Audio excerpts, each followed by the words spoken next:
Dobrý deň, v dnešnom dieli si ukážeme, ako korektne nasadiť G9 žiarovku, respektíve LED žiarovku s G9 päticou.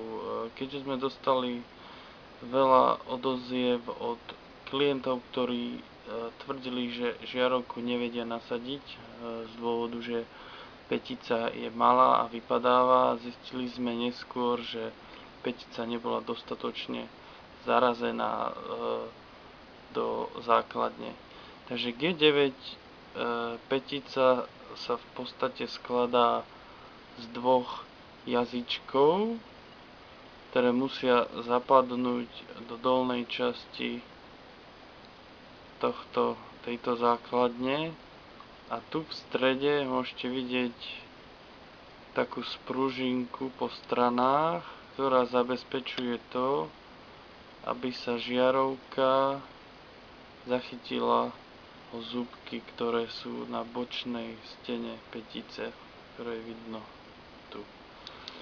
Takže proces nasadenia je veľmi jednoduchý. Mám tu dva druhy G9, ktoré majú rovnakú päticu.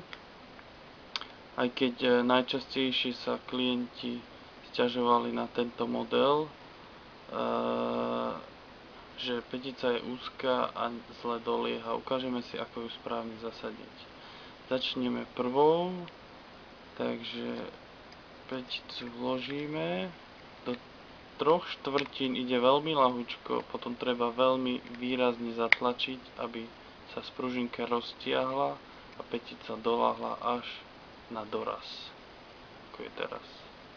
Teraz je pevná, nehýbe sa, je všetko v poriadku. Vyberáme ju maličkými kývajúcimi pohybmi. Teraz G9 48 SMD s krytom, veľmi podobný proces, tie isté rozmery. Súneme zhruba do 3/4, ide veľmi ľahúnko, ešte sa kýve, treba ju poriadne dotlačiť, viac menej trošku hrubou silou, aby tam sedela. Teraz tam sedí ako betón. To je všetko. Ďakujem za pozornosť.